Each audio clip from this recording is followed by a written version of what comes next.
अस्सलामुअलैकुम, पाकिस्तान टुनाइट में खुशामदीद। मैं हूं सैयद समर अब्बास। मौजूदा हुकूमत की रुखसती में तो तकरीबन 19 रोज़ का वक्त है, ताहम हुकूमत ने खुद ही वक्त से पहले यानी 8 अगस्त को असम्बलियाँ तोड़ने का इरादा जाहिर कर दिया है। हुकूमत अपनी रुखसती से मुतल्लिक तो यकसू दिखाई दे रही है, लेकिन इस हुकूमत के जाने और निगरान हुकूमत के आने के बाद क्या इलेक्शन भी हो जाएंगे, इस मुतल्लिक अफवाहों और कयास आराइयों का ना खत्म होने वाला सिलसिला चल पड़ा है। दिलचस्प बात यह है कि ये बातें खुद ही हुकूमती कैंप में शामिल जमातों की जानिब से सामने लाई जा रही हैं, जब पीपल्स पार्टी को यह शक है कि मरदमशुमारी या हल्का बंदियों का जवाब बनाकर इलेक्शन में ताखीर का इम्कान हो। एतराज़ात हमारी इत्तेहादी जमातों को में से MQM को नई जो है वो मरदमशुमारी पे एतराज़ात उठाए, इस पे पाकिस्तान पीपल्स पार्टी ने भी उठाए थे। लेकिन अगर आप इस चीज़ में पढ़ते हैं तो आप इलेक्शन मुलतवी करने की तरफ जाते हैं। बेहतर ये होगा कि हम पिछली मरदमशुमारी पे इलेक्शन कराएं। मरदमशुमारी का जो इशू है इसको हम बाद में देख लें। हुकूमत की एक और इत्तेहादी MQM तो इलेक्शन में ताखीर की खुलकर हिमायत कर रही है। वज़ीर आज़म से हमारी कैटेगोरिक ये बात हुई है कि उन्होंने कहा कि कहीं भी ये फैसला नहीं हुआ है कि पिछली मरदमशुमारी पर इंतखाबात कराए जाएंगे, और ये बात उन्होंने एहसन इकबाल साहब के सामने कही। इसी तरह एक और हुकूमती इत्तेहादी और PDM के सरबराह मौलाना फजल रहमान भी इलेक्शन के वक्त पर इनेकाद से मुतालिक किसी किस्म की यकीन दहानी करवाने से भी कतरा रहे हैं। गुज़िश्ता रोज़ कराची में GDA के सरबराह सदरुद्दीन राशिदी से मुलाकात के बाद मौलाना फजल रहमान ने इलेक्शन से मुतालिक सारी जिम्मेदारी आने वाली निगरान हुकूमत के सर पर डाल दी। निगरान हुकूमत बनती ही इसीलिए है कि उसने इलेक्शन कराने हैं। हमने तो अपने वक्त पे छोड़ देना है, असम्बली तहलील हो जाएगी, लेकिन उसके बाद निगरान हुकूमत होगी। अब निगरान हुकूमत ने फिर अपने हवाले से सोचना होगा कि वो इलेक्शन के हवाले से कितना मुतमईन है, उन्हें कोई टाइम चाहिए नहीं चाहिए, ये फिर उनका मामला है, हमारा उससे कोई ताल्लुक नहीं। हम तो इलेक्शन में उतरेंगे इंशाअल्लाह, हर हल्के पे कैंडिडेट लाएंगे। मेरे तो ये तय करो इलेक्शन होंगे और कब होंगे, निगरानी वाली बात की। इलेक्शन में ताखीर के अलावा इस वक्त मुल्क के सियासी मंजरनामे पर निगरान हुकूमत की तश्कील से मुतालिक भी पेश गोइयाँ और बड़े बड़े दावे सामने लाई जा रहे हैं कि कभी किसी टेक्नोक्रेट, कभी किसी सियासी तज्ज़ियाकार या सहाफ़ी, तो कभी किसी साबिक जज के नाम का कोरा फाल निकाला जा रहा था। और आज इस मुतालिक एक दिलचस्प और बड़ी खबर सामने आई, जब एक्सप्रेस ट्रिब्यून में शाया होने वाली इस खबर में सीनियर सहाफ़ी शहबाज राना ने दावा किया है कि मुस्लिम लीग नून वज़ीर ख़जाना इसहाक़ डार को निगरान वज़ीर-ए-आज़म के लिए नामज़द करने पर गौर कर रही है, जिसका हतमी फैसला अगले हफ्ते पीपल्स पार्टी से मुशावरत से किया जाएगा। खबर के मुताबिक हुकूमत इलेक्शन एक्ट 2017 के सेक्शन 230 में तरमीम पर गौर कर रही है, ताकि आइंदा निगरान सेटअप को अपने आइनी मैंडेट से हटकर फैसले करने का इख्तियार दिया जा सके और हाल ही में शुरू किए गए इक़्तिसादी मनसूबों के तसलसल को यकीनी बनाया जा सके, इस अमल को तेज़ किया जा सके, जिसका मकसद सरकारी इदारों में गैर मुल्की सरमायाकारी हासिल करना है। मुस्लिम लीग नून ज़राए के मुताबिक इलेक्शन एक्ट में तरामीम आइंदा हफ्ते कौमी असम्बली में पेश की जा सकती हैं, जिससे निगरान हुकूमत को मईशत की बहाली के लिए ज़रूरी फैसले करने का मौका मिलेगा। याद रहे कि सेक्शन 230 के मुताबिक निगरान हुकूमत सिर्फ रोज़मर्रा के मामलात में शिरकत के लिए अपने फ़राइज़ अंजाम देगी जो हुकूमत के अमूर को चलाने के लिए ज़रूरी हैं। आम इंतखाबात के इनेकाद में इलेक्शन कमीशन ऑफ पाकिस्तान की मदद करेगी और अपने आप को इन सरगर्मियों तक महदूद रखेगी जो मामूल के गैर मुतनाज़े, फौरी नोयत के हों, अवामी मुफाद में हों और मुस्तकबिल की मुंतखब हुकूमत के ज़रिए उनको तब्दील किया जा सके। इस अहम बात यह है कि इन मुमकिन फैसलों और पाकिस्तानी सियासत के मुस्तकबिल से मुतालिक एक बार फिर दुबई मरकज़ बन गया है, जहाँ साबिक सदर आसिफ अली जरदारी और पीपल्स पार्टी के चेयरमैन बिलावल भुट्टो जरदारी जा पहुँचे हैं, जहाँ उनकी एक बार फिर मुस्लिम लीग नून के कायद मियां नवाज शरीफ से मुलाकात का इम्कान है। इन तमाम मामलात पर तफसीली गुफ्तगू करेंगे। हमें ज्वाइन किया है वफाक दफा ख्वाजा मोहम्मद आसिफ साहब ने। खालिद साहब बहुत शुक्रिया, आपने प्रोग्राम में ज्वाइन किया।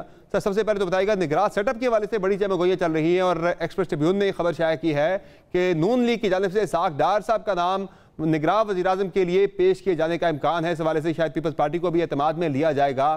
क्या हकीकत है सर इस खबर में? है ऐसी कोई डिस्कशन, चूँकि आप 5 रुकनी कमेटी का हिस्सा भी हैं जो कि वज़ीर-ए-आज़म ने बनाई है निगरान सेटअप के लिए मुशावरत के लिए, तो है ऐसी कोई तजवीज़ सर इसहाक़ डार साहब के हवाले से?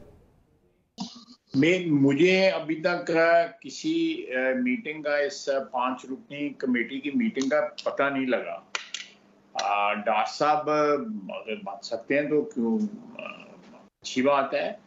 डार साहब के ऊपर जो है मेरा ख्याल है पीपल्स पार्टी को या दूसरी पार्टी कंसेंसस हो सकती है, तो मैं तो कमेंट ही कर सकता हूं, लेकिन मुझे इसके अलावा नहीं पता। बाकी डार साहब की अपनी मर्जी भी उसमें लाजमी तौर पे ली जाएगी, लेकिन अगर कोई इस किस्म का प्रपोजल है कमेटी के सामने आया तो मैं ज़रूर डार साहब को सपोर्ट करूँगा। यानी आप कह रहे हैं पार्टी की तरफ से अभी बाज़ाब्ता तौर पर नाम पिच नहीं हुआ है इसहाक डार साहब का, लेकिन आपकी ज़ाती राय यह है कि अगर वो आ जाते हैं, नाम उनका आ जाता है तो ये अच्छा नाम होगा? बिल्कुल, उनके मेरा ख्याल है सारी पार्टियों के साथ खुशगवार ताल्लुक हैं और अपोजिशन के साथ मशवरा करके तो किया जा सकता है उनका, बिल्कुल किया जा सकता है, क्यों नहीं किया जा सकता। हाँ साहब, असल मामला इस वक्त ये बना हुआ, मसला ये बना हुआ है कि इंतखाबात कब होंगे। हमारी पिछले प्रोग्राम में बात हुई थी आपसे, आपने कहा था कि नवंबर के पहले हफ्ते में इलेक्शन हो जाने चाहिए, जिसके लिए असम्बली कबल अज़ वक्त तहलील भी की जा सकती है। लेकिन सर इसका ये बताएं कि होंगे कब इंतखाबात? आप यानी कि नवंबर के पहले हफ्ते में ही हो जाएंगे या ये इंतखाबात मुलतवी भी हो सकते हैं, आगे भी जा सकते हैं? वे दिन की काउंटडाउन हम देखें तो अगस्त की अगर जो तारीखें हैं उनको अगर सामने रखा जाए तो सितंबर, अक्टूबर, नवंबर में जाके जो है ना इलेक्शन बनते हैं, सेकंड वीक ऑफ नवंबर में जाके। तो उससे आप हिसाब लगा लें, 3 महीने की कैंपेन है, लंबी कैंपेन है, लेकिन जो है पहले भी 3-3 महीने की कैंपेन्स रही हैं। तो नवंबर में मेरी राय में बिल्कुल इंतखाबात हो जाएंगे सेकंड वीक के अंदर जो है, अगर असेंबलियाँ जो है तहलील की जाती हैं 90 दिन की, जब अगर मोहलत मिलती है तो मेरा ख्याल है सेकंड वीक ऑफ नवंबर में इंतखाबात होंगे। लेकिन हर साहब आप पुरएतमाद हैं कि 90 दिन में इंतखाबात हो जाएंगे? चूँकि इस्लामाबाद में तो खबरें गर्म हैं कि हुकूमत नोटिफाई करने वाली है, शायद मरदमशुमारी को 25 या 31 को CCI का इजलास भी शायद इस ज़िम्न में बुलाया जा रहा है। क्या वाक़तन इस मरदमशुमारी की आड़ में इंतखाबात मुलतवी हो भी सकते हैं? नहीं, इस समय मेरा नहीं ख्याल, क्योंकि ऐसी बात है मीडिया बात चीज़ें जो है ना खुद कंस्ट्रक्ट करके जो है ना वैसे जो है ना क्या आबोहवा चेक करते हैं कि क्या आबोहवा कैसी है, तो अदरवाइज उनमें कोई सीरियसनेस जो है नहीं होती। मैं इनके बारे में नहीं कह रहा, लेकिन जनरली ये मीडिया का एक अपना तरीका वारदात है कि वो इस किस्म की खबरें जो हैं वो बना के चेक करते हैं। हाँ साहब, ऐसा नहीं है, ये मीडिया की कंस्ट्रक्ट करदा कोई खबर नहीं है, ये ऐसी कोई चीज़ नहीं है, बल्कि ये मुत्तहिदा कौमी मूवमेंट जो कि आपकी इत्तेहादी है वो ये दावा कर रही है कि जो है वज़ीर आज़म ने उन्हें यकीन दहानी करवा दी है कि इंतखाबात पुरानी मरदमशुमारी पे नहीं होंगे बल्कि नई पे होंगे। तो अगर नई मरदमशुमारी पे इंतखाबात होते हैं फिर तो इंतखाबात मुलतवी होने। मुस्तफा कमाल साहब ने हमारे प्रोग्राम में परसों जुमे को ये कन्फर्म किया है कि प्राइम मिनिस्टर ने उन्हें यकीन दहानी करवा दी हुई है। ये बात आप ही की हल्कों से सामने आ रही है।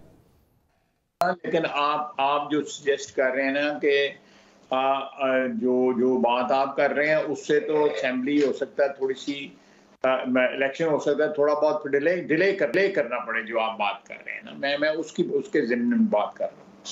सर मैं भी तो वही बात कर रहा हूँ कि इलेक्शन तो फिर ताख़ीर का शिकार हो सकते हैं। जो MKM बात कर रही है कि अगर नई मरदमशुमारी को नोटिफाई कर दिया जाता है, जो कि BNP मैंगल भी इसका मुतालबा कर रही है, अगर नई मरदमशुमारी नोटिफाई हो जाती है उसके बाद फिर आपको हल्का बनियाँ करनी पड़ेंगी जिस पे 5-6 महीने तो लग ही सकते हैं। तो इस तरह तो इंतखाबात जो है फिर 2024 के जाके कहीं मार्च अप्रैल में इंतखाबात जाके होंगे फिर।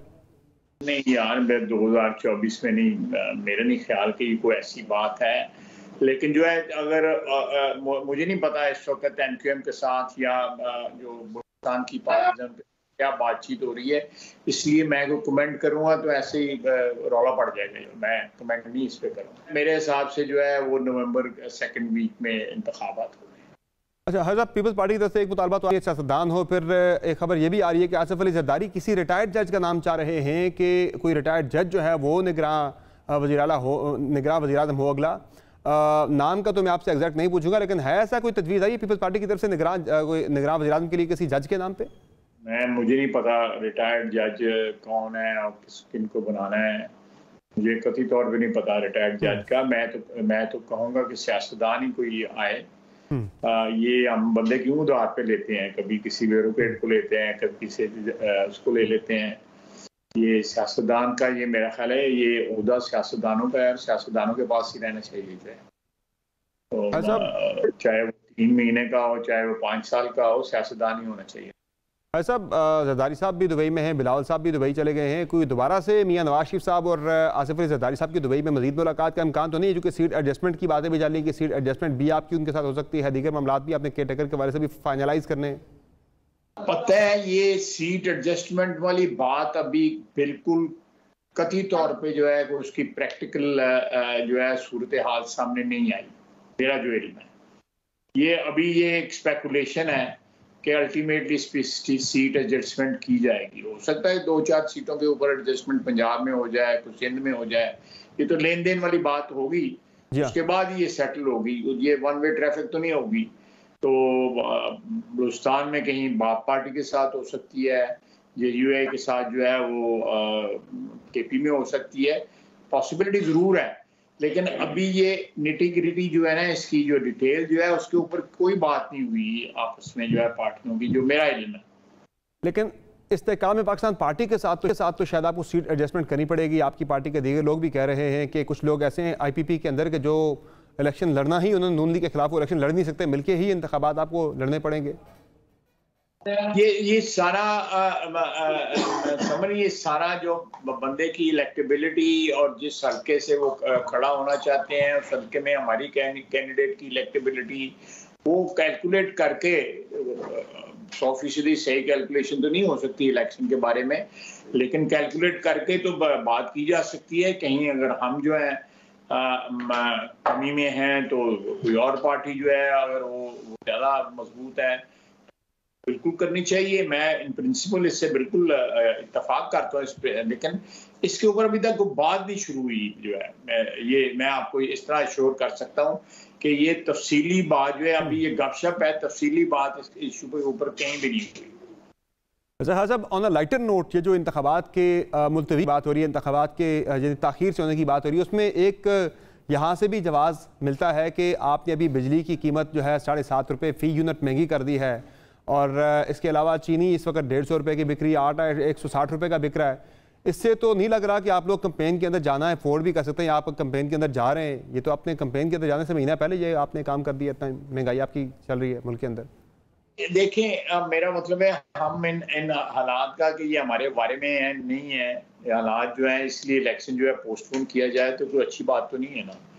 हालात जैसे भी हैं हमने इनहेरिट किए हैं, लेकिन अगर खुदा न खास्ता मियां शहबाज शरीफ जो है कामयाब ना होता IMF के साथ गुफ्तगू शनीद में, और मुहैया ना मुयसर ना होती हमें पिंडी की जो है मदद, इसमें मदद तो खैर अल्लाह ताला की ज़ात करने वाली होती है अल्टीमेटली, तो ये इससे भी बहुत ज़्यादा बुरे हालात होने थे, इतने के खौफनाक हालात होने थे कि कुछ तसव्वुर भी नहीं कर सकता। खुदा न खास्ता जो है ना इस तरह का पॉसिबिलिटी थी, अल्लाह ताला ने मेहरबानी की है, हम उससे बच गए।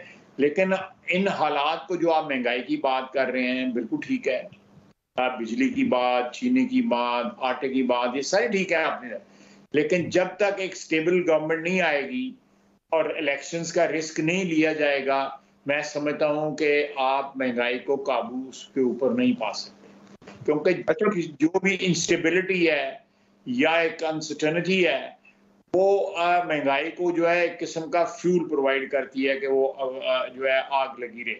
अगर आप इस आग को, महंगाई की आग को बुझाना चाहते हैं, एक स्टेबल गवर्नमेंट हो और जो टैक्स चोरों को पकड़ सके, बिजली चोरों को पकड़ सके, गैस चोरों को पकड़ सके, इस मुल्क में जो है वतन अजीज में, पाक सर जमीन में जितनी पुलीत चीजें हैं, मेरा ख्याल है उनको सबको खत्म करना पड़ेगा, फिर ही पाक सर। लेकिन हर साहब ये इंस्टेबिलिटी भी रहेगी और इस्तेहकाम भी नहीं आएगा अगर मुल्क में इंतखाबात शफाफ ना हुए। इंतखाबात के नताइज अगर माने जाएंगे तो तब जाके इस्तेहकाम आएगा, अगर नताइज ना मानेंगे तो फिर तो इस्तेहकाम नहीं आएगा। और नताइज माने जाने के लिए ज़रूरी है कि आपका एक जो है बिल्कुल ही गैर जानिबदार आपका निगरान वज़ीर आज़म हो। अगर इसाक़दार निगरान वज़ीर आज़म होंगे तो ना इलेक्शन के नताइज कोई मानेगा और ना उसके बाद कोई स्टेबिलिटी आएगी मुल्क के अंदर। नहीं, ये बात आपकी दुरुस्त है, मैं इससे इत्तेफाक करता हूँ। मैं तो, आपने एक सवाल पूछा था, मेरा वो भाई है, मैं उसके खिलाफ जो है बात करूँ कि उसको नहीं बनना चाहिए, तो क्या मेरा मतलब तो मुनासिब बात है। कल मुझे कहे कि समर अब्बास फलानी चीज बन जाए, मैं कहना नहीं, समर अब्बास गलत आदमी ना बनाओ। मामला इसाक़दार नहीं है, मैं तो असूली बात कर, प्रिंसिपल की बात कर रहा हूँ कि इसाक़दार हो, कोई भी हो, दूसरा तीसरा बंदा किसी पार्टी का होगा तो फिर तो मामला मुतनाज़ा ही रहेगा। मैंने भी असूली बात की है कि मैंने जो डार साहब के रिलेशनशिप है, अखलाक है उनका, उनकी तमाम पार्टियों के साथ अच्छी बनती है, उनकी मेरा ख्याल अपोजिशन भी हो सकता है एक्सेप्ट कर ले, लेकिन जो बात आपने की है वो जरूर ये बात है, मैं आपकी बात से टोटली इत्तेफाक करता हूँ कि एक PMLN का ब्रांडेड आदमी या पीपल्स पार्टी का ब्रांडेड आदमी या किसी और पार्टी JUI का ब्रांडेड आदमी जो जिनके माथों पे लिखा हुआ है ये किस पार्टी के साथ ताल्लुक रखते हैं, उनको वजीर आजम बनाने की जो वजह ये होगी कि बनाने की जो है एक नेगेटिविटी ये होगी कि लोग जो है कहेंगे लाओ जी है बंदा अपना लाए जे उन्होंने को वारदात करनी चाहिए। बिल्कुल ऐसा ही होगा हाय साहब, उस पर एतराज़ उठेगा। बिल्कुल आपने दुरुस्त बात किया। आप साहब मुझे ये बताएं कि आपकी पार्टी की जानिब से वज़ीर आज़म के उम्मीदवार के लिए तो चले चीज़ें फाइनल हैं कि या मियाँ नवाज शरीफ होंगे, वो ना हुए तो मियाँ शहबाज शरीफ होंगे। पंजाब के हवाले से जो आपका असल स्ट्रांग होल्ड है, जो आपका मेन सूबा है, उसके लिए कोई फाइनल हुआ है कि मरीम नवाज़ वहाँ पे वज़ीर आला आएंगी, हमजा शहबाज आएंगे या सलमान शहबाज होंगे वज़ीर आला के कैंडिडेट, या शहबाज साहब खुद भी जा सकते हैं अगर प्राइम मिनिस्टर यहाँ बन जाते हैं मियाँ नवाज शरीफ? ये समर यार ये रौले बहुत ज्यादा पेश वक्त हैं। हम सियासतदानों का जो है ना हम आखिरी वक्त तक इंतजार करते हैं और फिर फैसला करते हैं हालात और वाक़यात उस वक्त देख के। we'll cross this bridge inshallah when we come to it, or that bridge we'll come to that bridge sometimes in November, middle of November। मेरी बात सुन, ये फैसले बहुत ज्यादा डिपेंड करते हैं इस बात के ऊपर कि इलेक्शन के रिजल्ट्स क्या आते हैं, उस हिसाब से ये फैसले होंगे, चाहे वो हमने करने हैं या पीपल्स पार्टी ने करने हैं या किसी और पार्टी ने करने हैं। ये फैसले जो है, जहां आपने सीट एडजस्टमेंट की बात कही है, वो शेड्यूल जब अनाउंस होता है तो उस वक्त हो जाएगी। जब वजीर आला या वजीर आजम बनने की बात होगी तो वो जो है जिस रात को इलेक्शन रिजल्ट अनाउंस होगा नेक्स्ट मॉर्निंग हो जाएगी। ये भी एक अनफॉर्चुनेट सिचुएशन है। हमारे मुल्क में चीजें इतनी जो है इंस्टेबिलिटी आ गई हुई है, खुसूसन पिछले 4 साल की हुक्मरानी के बाद जो है कि हम कोई भी चीज जो है वो वसूख के साथ जो है, कॉन्फिडेंस के साथ जो है नहीं कह सकते।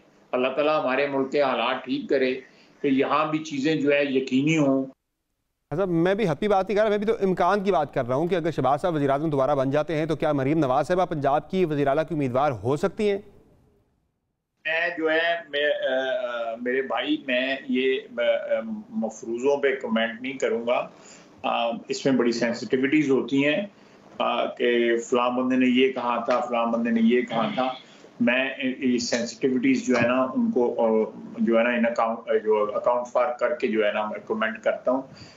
मैं इस पे मैं परहेज करूँगा जो आप बात कर रहे हैं उससे। तो मफरूज़ा है, रोज़ तो नहीं है मैं कर सकता चीज़ें यार। हज़ब मरीम नवाज साहबा पाकिस्तान वापस आ गई हैं और इत्तलात हैं कि अब मियां नवाज शरीफ की वापसी के हवाले से वो मुशावरत करेंगी पार्टी की लीडरशिप के साथ। तो क्या कोई हतमी फैसला है कि मियां साहब ने कब पाकिस्तान वापस आना है, वो आके इलेक्शन मुहिम को लीड करेंगे नहीं करेंगे? चूँकि जो बात चल रही है कि 16 सितंबर से पहले यानी जब तक चीफ जस्टिस पाकिस्तान रिटायर नहीं होते वो पाकिस्तान नहीं आएंगे शायद। बिल्कुल आएंगे, 100% ही आएंगे। मैंने आज से 3 साल पहले जो है असेंबली के फ्लोर पे कहा है कि मेरा लीडर वापस आएगा, इंशाल्लाह ताला वापस आएगा, मुझे इसमें कोई शक नहीं है। अल्लाह ताला खैर रखे। सितंबर वाली जो बात आपने कही है वो रौला है तो भी मुक्की वाला जड़ा है सितंबर के विच जड़ा है। बहुत शुक्रिया आपने अपने प्रोग्राम में ज्वाइन किया। नाज़रीन, वज़ीर दिफा ख्वाजा आसिफ जिनका कहना है कि मियां नवाज शरीफ वतन वापस आएंगे, लेकिन जो 16 सितंबर वाली बात है उसमें काफ़ी हद तक वज़न ज़रूर है, उसका कनेक्शन भी मियां साहब की वापसी के साथ जुड़ता है। बहरहाल एक ब्रेक लेते हैं, ब्रेक से वापस आएंगे हम बात करेंगे जहां मुल्क में हम इलेक्शन के होने या ना होने की बात कर रहे हैं, उसमें एक बड़ा फैक्टर इंतखाबात के मुमकिना इल्तवा का पाकिस्तान तहरीक इंसाफ भी हो सकती है। चूँकि अभी पाकिस्तान तहरीक इंसाफ की पॉपुलैरिटी जो है वो बरकरार है, लेकिन इस पार्टी के अंदर जो तोड़ फोड़ का अमल है वो जब किसी नतीजे पे पहुंचता है तब जाके ज़्यादा क्लैरिटी पाकिस्तान के सियासी मंजरनामे के हवाले से आएगी। इस पर बात करेंगे एक मुख्तसर ब्रेक के बाद। हमारे साथ रहेगा।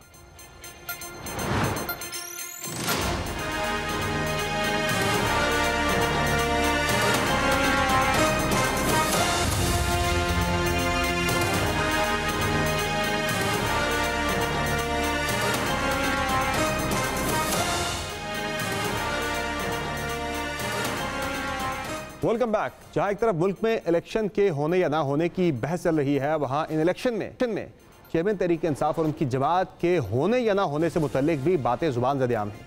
एक अमूमी तासर यह है कि चेयरमैन पाकिस्तान तहरीक इंसाफ इलेक्शन के मंजरनामे से बज़ाहिर गायब ही दिखेंगे। वो कि सियासी तौर पर तो उनके लिए नए इलेक्शन में जाना विन विन गेम के सिवा कुछ नहीं होगा। और शायद इसी सियासी नविश्ता दीवार को पढ़ते हुए मौजूदा हुकूमत की भी ये ख्वाहिश होगी कि साबिक वज़ीर-ए-आज़म का नए इलेक्शन से पता साफ ही रहे और इस इम्कान को हकीकत में बदलने के लिए उनके खिलाफ कानूनी केसेस का मंतकी इंजाम तक पहुँचना ज़रूरी है, इनके तहत या तो वो पाबंदे सलासल होंगे या फिर इंतखाबी मार्के के लिए नाअहल। और बज़ाहिर इसी खतरे को भांपते हुए वो खुद भी कानूनी शिकंजे से बचने के लिए हर तरह के हरबे भी आजमा रहे हैं, जिनमें तारीख पर तारीख और अदालत में हाजिरी से इस्तिस्ना लेने की हिकमत अमली बहुत कामयाब साबित हुई है अभी तक। वो कि उनके खिलाफ केसेस की तादाद 180 के करीब है, लेकिन एक मोहताज अंदाजे के मुताबिक इस वक्त 5 ऐसे मुकदमात हैं जिनमें उनकी गिरफ्तारी डल सकती है।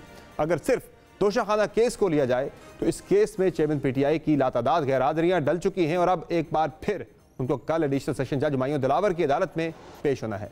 इसी केस में 18 जुलाई को जज हुमायूं दिलावर पर अदम एतमाद का इजहार करते हुए केस दूसरी अदालत मुंतकिल करने की दरखास्त की गई थी, जो मुस्तरद हो गई। इस केस में साबिक वज़ीर-ए-आज़म के खिलाफ 2 अहम गवाहान जिनके बयानात अभी रिकॉर्ड होना बाकी है और इम्कान है कि आइंदा ट्रायल आइंदा इंतखाबात से पहले मुकम्मल होगा, क्योंकि ये केस जरा की सतह पर है और बहुत जल्द फैसला हो सकता है। इस केस में ज़्यादा से ज़्यादा 3 बरस कैद और अगर 1 दिन की भी सज़ा हो तो वो नाअहल हो सकते हैं। इसके अलावा अलकादर ट्रस्ट केस भी चेयरमैन पीटीआई का पीछा कर रहा है, जिसमें मलिक रियाज के बरतानिया में कब्जे में लिए जाने वाले 190 मिलियन पाउंड पाकिस्तान लाकर उन्हें सुप्रीम कोर्ट के अकाउंट में जमा करवाने का मामला है। इस केस में इल्ज़ाम है कि उन्होंने अलकादर ट्रस्ट के लिए सैकड़ों एकड़ ज़मीन ली जो उनके और उनकी अहलिया बुशरा बीबी के नाम है। ये केस इन्वेस्टिगेशन की सतह पर है। इसमें अभी नैब की तरफ से रेफरेंस दाखिल होना है, जिसके बाद ज़िमनी रेफरेंस भी आ सकता है और ज़मानत मुस्तरद किए जाने पर गिरफ्तार भी किया जा सकता है। इस केस में भी नैब की तरफ कई बार तलब किया गया और अगली पेशी 25 जुलाई यानी मंगल को है। इसके अलावा टेरियन वाइट केस में चेयरमैन पीटीआई को फौरी खतरा तो नहीं, लेकिन नाअहली का खदशा पैदा हो सकता है। हाल ही में नया पिंडोरा बॉक्स खुलने वाला साइफर केस भी उनके लिए सियासी और कानूनी मुश्किलात ले आया है, बिलखुसूस जब उनके साबिक प्रिंसिपल सेक्रेटरी आजम खान के 164 के बयान ने एक नया चैलेंज ला खड़ा किया है। साइफर की तहकीकात का आगाज़ 6 माह कबल हुकूमत ने FIA के जरिए किया था, लेकिन लाहौर हाई कोर्ट से हुक्म इम्तना लिया गया था, जो गुज़िश्ता हफ्ते ख़त्म हो गया है और अब एक बार फिर FIA ने उनको मंगल यानी 25 जुलाई को तलब कर रखा है। हुकूमत के बकौल इस केस में साबिक वज़ीर-ए-आज़म पर ऑफिशियल सीक्रेट एक्ट भी लागू हो सकता है, जिसके सेक्शन 5 के मुताबिक उन्होंने सरकारी खुफिया दस्तावेज को इजाज़त के बगैर अफशा किया और इसे सियासी मकासद के लिए इस्तेमाल किया।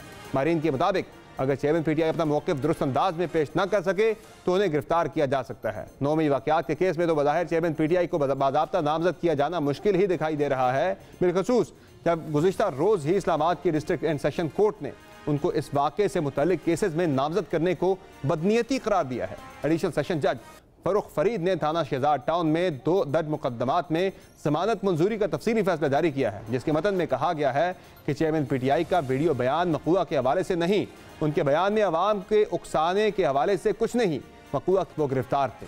ये समझना भी अजीब होगा कि उन्होंने खुद अपनी हाई कोर्ट से गिरफ्तारी करवाई। इस मुकदमे में उनको मुकदमे में नामजद करने पर पुलिस की बदनीयती पर मबनी मकासद जाहिर करता है।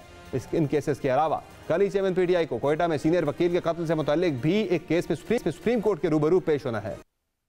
इन्हीं तमाम केसेस पे गुफ्तगू के लिए हमें प्रोग्राम में ज्वाइन किया है नामवर माहिर कानून जनाब अहमद अवैस साहब ने और जहांगीर जदून साहब ने। बहुत शुक्रिया दोनों मेहमानों का, आपने प्रोग्राम में कीमती वक्त दिया। जनाब अहमद अवैस साहब, आपको क्या लगता है केसेस 5-6 केसेस बड़े इंपॉर्टेंट हैं जो कि इस वक्त चेयरमैन पीटीआई के खिलाफ चल रहे हैं, जिन्हें जिस आपने जिक्र किया अपने इंट्रो के अंदर के तोशाखाना का मामला है, अलकादर ट्रस्ट केस है और इसके अलावा फिर 9 मई का मामला है और साइफर केस है। इनमें आपको क्या लग रहा है कि इंतखाबात से पहले बहुत ज़्यादा इम्कान जाहिर किया जा रहा है कि चेयरमैन पीटीआई डिस्क्वालीफाई हो सकते हैं, गिरफ्तारी भी अमल में लाई जा सकती है? आपको क्या लग रहा है सर?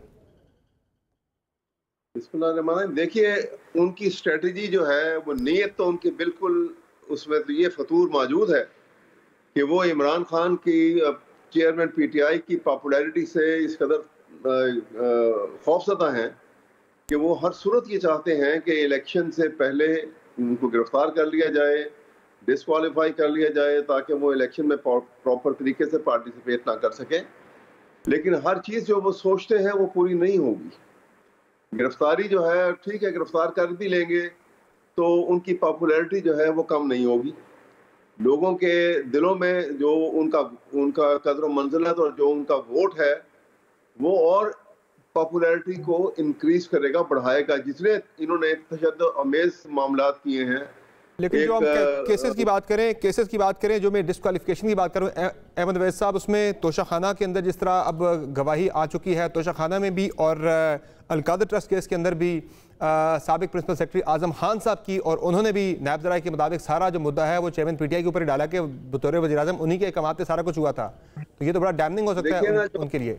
मैं आपको बताता हूँ, जो आजम खान की जो कन्फेशनल स्टेटमेंट है उसमें बहुत सारे लैप्सेस हैं जो क्रॉस एग्जामिनेशन के टाइम पर सामने आएंगे और वो उनका जवाब देना पड़ेगा और वो जवाब काफ़ी मुश्किल होगा उसके लिए। एक महीने का जो पीरियड है जिसमें ये मालूम नहीं कि वो कहाँ थे और कहाँ से आए और कहाँ पेश किया गया और वो क्यों पेश हुए, पेश करने वाला कौन था, ये सारी बातों के जवाब उन्हें क्रॉस एग्जामिनेशन में उनको डिटेल से देने पड़ेंगे, एक एस्पेक्ट।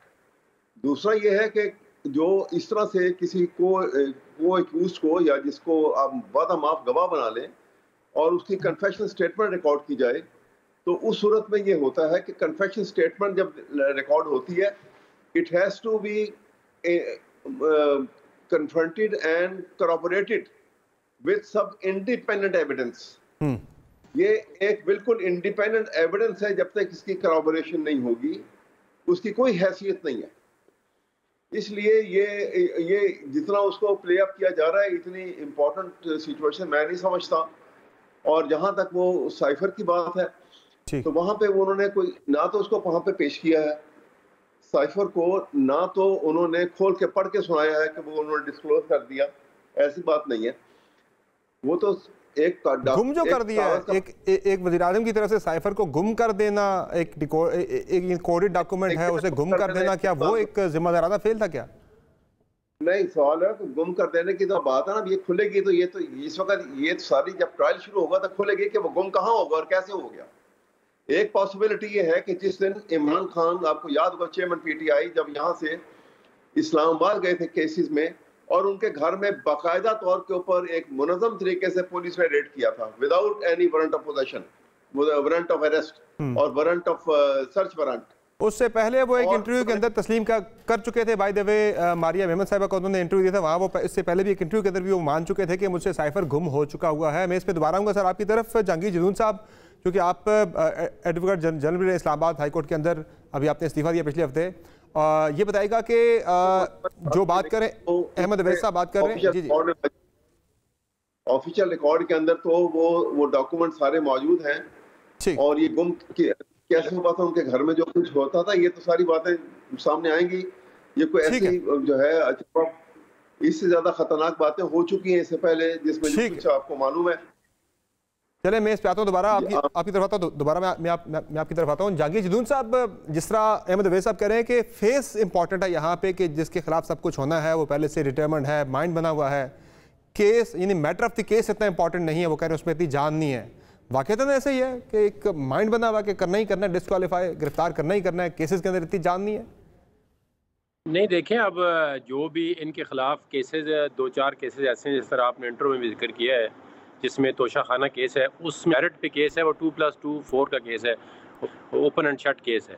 उसमें एक टेक्निकल चीज़ है जो इनको पता है, उसका थोड़ा सा है मसला। बाकी अदरवाइज जो मेरिट पे केस है वो बड़ा स्ट्रॉन्ग केस है, क्योंकि उन्होंने जो स्टेटमेंट ऑफ अकाउंट्स दी है उसके अंदर कैटेगोरिकली इलेक्शन कमीशन के अंदर भी एविडेंस पेश किए, इलेक्शन कमीशन के अंदर इनके वकला पेश हुए हैं और वहाँ पे एक इलेक्शन कमीशन एक नतीजे पे पहुँचा है, तो उसने फिर कंप्लेंट जो है वो बकायदा जो करप्ट कंप्लेंट थी वो फाइल की है एडिशनल सेशन जज की कोर्ट में।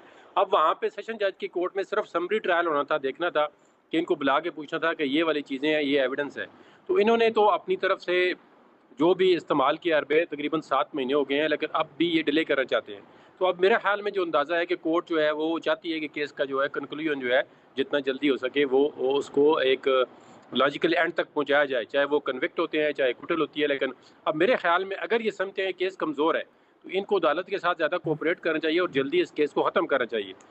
तो जिस तरह केस कमज़ोर होता है तो केसेस जो है जहांगीर जदून साहब, ये केसेस जो है आपकी हुकूमत ने तो बड़ी कोशिश की कि हम अपनी हुकूमत के होते हुए उन्हें गिरफ्तार कर लें, वो तो अब होता हुआ नजर नहीं आ रहा, 19 दिन रह गए। लेकिन इस केयरटेकर के दौरान भी आपको लग रहा है कि गिरफ्तारी हो जाएगी उनकी हुकूमत जाने के हफ्ता बाद, 2 हफ्ते बाद, इलेक्शन से पहले? नहीं देखिए, इसमें तो कोई शक नहीं है, अभी तक इन्होंने बहुत ज़्यादा रिलीफ लिया है कोर्टों से और उनको बहुत ज़्यादा रिलीफ मिला है और अभी तक जो है कोई उस तरह की खातर ख्वाह किसी केस में ज़्यादा प्रोसीडिंग नहीं हुई कि इनको अरेस्ट किया। एक दफ़ा उन्होंने अटैम्प्ट किया, अरेस्ट कर भी लिया था, लेकिन वो सुप्रीम कोर्ट ने फिर वो अरेस्ट जो है सेटिसाइड कर दिए, क्योंकि वो उसमें थोड़ी सी मैंने भी वहाँ पे रिजर्वेशन शो की थी मैंने कैटेगरिकली कि वो जो प्रेमिसेस था हाई कोर्ट का वहाँ से जो अरेस्ट की थी और वहाँ पे कोई वकील भी ज़ख्मी हो गए, तो उसकी वजह से उन्होंने कहा था जहाँ यहाँ से अरेस्ट नहीं बनती थी। तो चले उनका वो मामला अब सुप्रीम कोर्ट ने ख़त्म कर दिया है, लेकिन अभी जो अरेस्ट के बगैर भी इनका केस जो है ये तोशा खाना वाला ये लॉजिकल कंक्लूजन की तरफ जा रहा है और उसमें ज़्यादा टाइम की बात नहीं है। 2-3 एविडेंस होनी है, हालांकि ये अतल वसा कोशिश कर रहे हैं कि जितना इस केस को ये कर सकें डिले करें, लेकिन अभी मुझे नहीं लगता कि डिले हो। और मेरा ख्याल में ये देखिए, मैं अब कोई इन पे कोई जजमेंट नहीं दे रहा हूँ कि इनकी कन्विक्शन होनी है या एक्विटल होनी है, लेकिन इनको जो मैं लीगल ओपिनियन देता हूँ कि कोर्ट के साथ कोऑपरेट करके केस को आगे चलाना चाहिए, क्योंकि फॉरेन फंडिंग का भी जो एक्सपीरियंस है वो बड़ा अजीब है कि 7-8 साल तक इन्होंने केस चलाए हैं और एक केस के एप्लीकेशन के अंदर ये कभी हाई कोर्ट में आते हैं, कभी सुप्रीम कोर्ट में आते हैं। तो दूसरा इनका जो अपना अलकादर यूनिवर्सिटी वाला केस है, अब इसमें इनके देखें लोग अपने गवाह बन रहे हैं।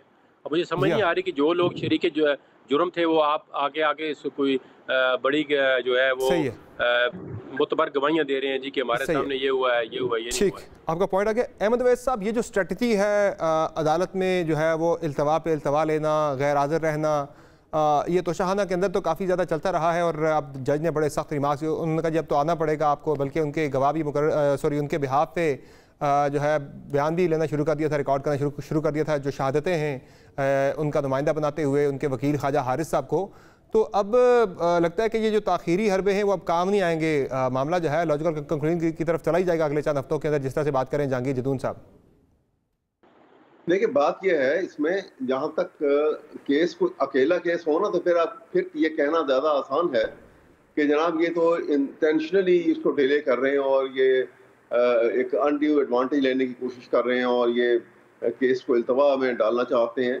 लेकिन जहाँ पे 200 से ज़्यादा केस एक शख्स के ऊपर हों और वो केस भी जो है वो पूरे पाकिस्तान में फैले हुए हों, तो उस सूरत में उनको हर केस के लिए रोज़ाना किसी न किसी केस की तारीख हो, तैयारी हो, फलां हो, तो उस मामले में अगर डेट्स ली जाएं या की जाएं तो उसकी ये बात भी मद्देनज़र है। और दूसरा ये है, आपको बताऊं इस केस के मुतालिक, डिक्लेरेशन में क्या कुछ हुआ नहीं हुआ, लेकिन एक बात जो है ना, जब भी क्रिमिनल केस ट्रायल के लिए आएगा तो सबसे इम्पोर्टेंट चीज़ जो है, जो जज को देखना होती है कि क्या वहाँ मेंजरिया है कि नहीं है, इंटेंशन टू कमिट क्राइम, ये सबसे इम्पोर्टेंट चीज। एक 7 गलती हो जाना, एक इनोसेंट ओमिशन हो जाना और एक इंटेंशन टू कमिट क्राइम, ये इंतहाई जरूरी है फौजदारी केस के अंदर।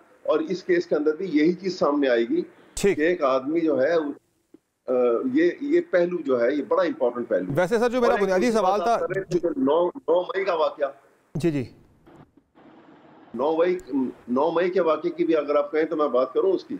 जी क्विकली कर ले, जो 9 मई के वाकया। जी अच्छा, 9 मई के ऊपर सिर्फ मैं इतना कहूंगा कि 9 मई का उसका जुडिशियल ट्रायल, जुडिशियल इंक्वायरी क्यों नहीं करवाई जाती?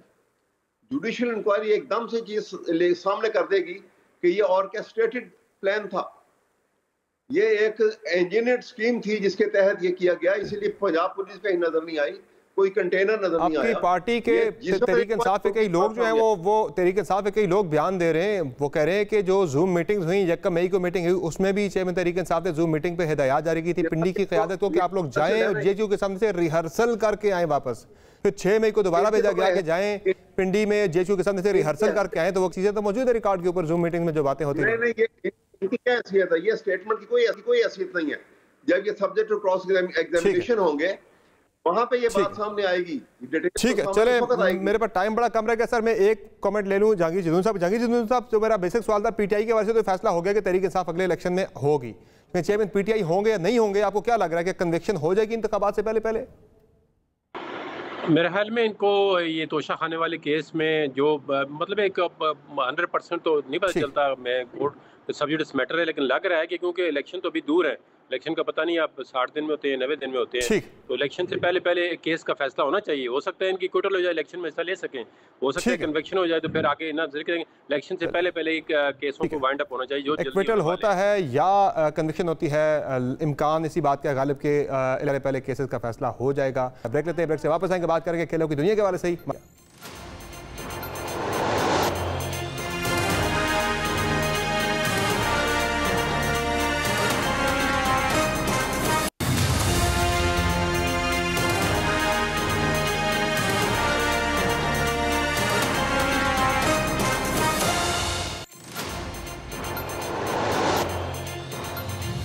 Welcome back. खेलों की दुनिया से पाकिस्तान के लिए बड़ी खबर है कि पाकिस्तान ने 37 साल बाद वर्ल्ड जूनियर स्क्वाश चैंपियनशिप अपने नाम करके तारीख रकम कर दी है।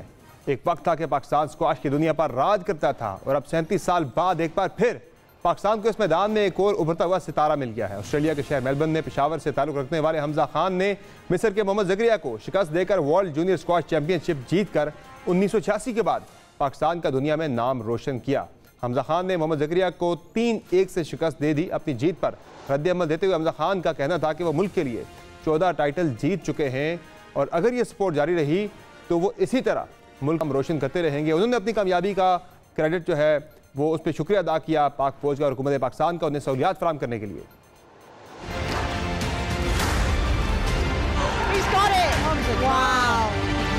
Welcome to the Hamza Khan Show. Pakistan's Mohammed Hamza Khan. मेरे पास अभी तकरीबन 13 के 14 टाइटल हो गए और ब्रिटिश जूनियर, एशियन जूनियर और अभी वर्ल्ड जूनियर चैंपियन मैं बना हुई रिसेंटली। इसी तरह सपोर्ट मिलती रही पाकिस्तान से, पाकिस्तान का नाम हर जगह पर रोशन करूँगा। याद रहे कि इससे कबल पाकिस्तानी खिलाड़ी आमिर अतलस ने 2008 के फाइनल में जगह बनाई थी लेकिन टाइटल जीत नहीं सके थे और पाकिस्तान की जानिब से आखिरी फातेह जांशेर खान थे जिन्होंने 1986 में ये टाइटल अपने नाम किया था। हमजा खान की शानदार तारीखी फतह के बाद सोशल मीडिया पर उन्हें मुबारकबाद देने का सिलसिला भी जारी है। वज़ीर-ए-आज़म शहबाज शरीफ ने 37 साल बाद टाइटल पाकिस्तान वापस लाने पर स्क्वाश खिलाड़ी का शुक्रिया अदा करते हुए ये उम्मीद जाहिर की कि हमजा खान मुस्तक़बिल करीब में पाकिस्तान को इस खेल में नाकाबिल तस्खीर बना देंगे। हमजा खान का ख़ानदान भी स्क्वाश से जुड़ा है। साबिक आलमी नंबर 14 शाहिद ज़मान उनके मामू हैं और लेजेंड खिलाड़ी कमर ज़मान भी करीबी रिश्तेदार हैं। हमजा खान की शानदार कामयाबी और पाकिस्तान ने एक बार फिर स्क्वाश पर जारदारी कायम करने की उम्मीद से मुतालिक हम मज़ीद बात करेंगे एक और पाकिस्तानी स्क्वाश लेजेंड जनाब जहांगीर खान साहब से जिन्होंने बड़े तवील अरसे स्क्वाश की दुनिया पे पाकिस्तान जो है वो सर बुलंद रखा और पाकिस्तान का नाम रोशन करते रहे। बड़े अरसे बाद जहांगीर खान साहब एक तो शुक्रिया आपका प्रोग्राम आपने ज्वाइन किया। बड़े अरसे बाद पाकिस्तान की हमने देखा कि जूनियर स्क्वाश वर्ल्ड चैंपियनशिप हम जीते 37 साल के बाद और एक फिर से उम्मीद जागी है पाकिस्तान के अंदर कि पाकिस्तान को एक और जहांगीर खान जांशेर खान मिल गया है। क्या कहेंगे, क्या आपको होप है पाकिस्तान के स्क्वाश की दुनिया में दोबारा से एक हमने जो कम बैक किया है? जी बड़ी खुशी की बात है और मैं समझता हूँ कि इसकी मुबारकबाद की मुस्तहक है प्लेयर भी और उसके साथ जो सराउंडिंग के लोग हैं, ख़ास तौर पर जैसे उनके कोचेस हैं, जो उनके डिपार्टमेंट हैं, जो उनको सपोर्ट कर रहे हैं, उन्होंने इस चीज़ पे काफ़ी मेहनत की है। मगर मुझे अफसोस ये भी होता है कि 37 साल का गैप आना नहीं चाहिए था, क्योंकि जिस तरीके से हमारी 1950 से लेके जो हमारी फतवात चलती रही और 30 साल हमने डोमिनेट किया था, तो इसके अंदर इतना बड़ा गैप कभी नहीं आना चाहिए था। और मैं ये समझता हूँ कि उसको तो बाकायदा हर साल रिपीट होते रहना चाहिए था और हमारे पास उस टॉप लेवल के प्लेयर्स उसी तरह चलते रहने चाहिए जो आपके time 50s, 60s and 70s में और बल्कि 80s, 96 तक हम लोगों ने इस पर डोमिनेट किया। तो ये इस तरह की चीज़ होती रहनी चाहिए थी। मगर चलें, देर आए दुरुस्त आए, मगर इसको अभी भी मैं ये कहता हूँ कि हमारे पास टैलेंट की कोई कमी नहीं है, मगर सबसे बड़ी जो प्रॉब्लम है वो सेटअप है। सेटअप जो लोग चलाते हैं या जिन लोगों को उसमें आना चाहिए वो उस जगह पे नहीं है। जब तक आपके पास इसके पर मेरिट पे काम ना हो और वो एक्सपर्ट लोग शामिल ना हो जिन्होंने इसके अंदर PhD की हुई है, तो आपके पास ये ग्रूम करने का सेटअप, ये एकेडमी चलाने का और प्लेयर्स को ये एक टास्क दिया जाता है एक बेहतर अंदाज में ऊपर लाने का, वो चीज़ें अभी तक मैं समझता हूँ नामुकम्मल है। मगर मैं ये समझता हूँ कि अभी भी टैलेंट की कमी नहीं है। ये सारी खुद लोग अपनी एफर्ट से आते हैं, मगर अगर आप उसको बड़े पैमाने पे एक प्रोफेशनल अंदाज में करें तो हम इससे कहीं ज़्यादा पैदा करें। जागीर भाई ये बताएं कि आपने कहा टैलेंट की कमी पाकिस्तान के पास नहीं है। हमेशा से हमने देखा पाकिस्तान में टैलेंट तो आता रहा, मसला कहाँ आ रहा है? जिस तरह आपने कहा कि उनकी ट्रेनिंग में मसला है, उसमें एग्जैक्टली ज़रा हमारे नाजरीन को बताएं कि कोचिंग स्टाफ हमारा ट्रेन नहीं है, हमारे पास फैसिलिटीज़ का मसला है, या फिर हमारी अप्रोच ठीक नहीं है? मसला कहाँ पे आ रहा है? देखिए, सबसे बड़ा मसला जो है फेडरेशन में वो जो लोग लगे हुए हैं वो नाअहल लोग हैं जो इसको चला रहे हैं। मैं ये कहता हूँ कि देखें, जिसकी जो जगह होती है उसको उसी जगह पे काम करना चाहिए। अब हमारी फेडरेशन में आप इस कामयाबी के बाद आप देखिएगा कि 10 कोचेज़ भी निकल के चले आएंगे, 10 एडमिनिस्ट्रेटर भी निकल के चले आएंगे और 10 ऐसे लोग चले आएंगे जिसका से कोई ताल्लुक़ नहीं होगा, मगर वो अपना क्रेडिट ले रहे होंगे। मगर जो जिस अंदाज में काम होना चाहिए फेडरेशन में, बिल्कुल वो लोग नाअहल लोग लगे हुए हैं जो इस चीज़ को समझते नहीं हैं। और यही वजह है कि आप देखें जितने भी लेजेंड्स हैं या जितने भी पास्ट चैम्पियंस हैं वो इन चीज़ों से अपने आप को दूर रखते हैं, इस पॉलिटिक्स से दूर रखते हैं, बिकॉज कि वो अपने मफाद के लिए सिर्फ काम करते हैं, पाकिस्तान स्क्वाश के लिए काम नहीं करते और उन प्लेयरों के लिए काम नहीं करते जिस तरह का काम होना चाहिए। तो अभी आगे के लिए सर आप क्या समझते हैं? आपको हमें एक नया स्टार तो मिल गया है, क्या क्या हम उम्मीद कर सकते हैं कि वो जो एक लॉस्ट ग्लोरी थी पाकिस्तान की, जिस तरह आपने 30 साल राज किया स्क्वाश की दुनिया के ऊपर, वो कमबैक पाकिस्तान का आपको चांस नज़र आ रहा है? देखिए, बिल्कुल इस चीज़ को संभालने की एक कदर होनी चाहिए, इस चीज़ को संभालने के लिए एक प्रोफेशनल अंदाज में काम करना चाहिए। ये चीज़ देखें बनती भी है और बिगड़ती भी है। अगर आप उसको सही टाइम में उस डायरेक्शन पे उस तरीके से ना चलाएं तो ये ख़राब भी हो सकती है। तो मैं यही कहूँगा, जैसे मैंने पहले भी कहा, कि फेडरेशंस के अंदर ऐसे लोगों को लाना चाहिए जिनका मकसद इसी काम के लिए हो, अपने मफाद के लिए ना हो, और मेरिट पर काम हो। और ये काम बेहतर से बेहतर हो सकता है बशर्ते कि जो उसकी कमिटमेंट है, जो उसकी रिक्वायरमेंट है, जो उसके ऊपर मेरिट है, जब तक उसको उस बराबर तरीके से नहीं लेकर आएंगे ये चीज़ें ख़राब भी हो सकती हैं। ये नहीं कि आपके पास आज चैम्पियन है, ये तो अभी शुरुआत है।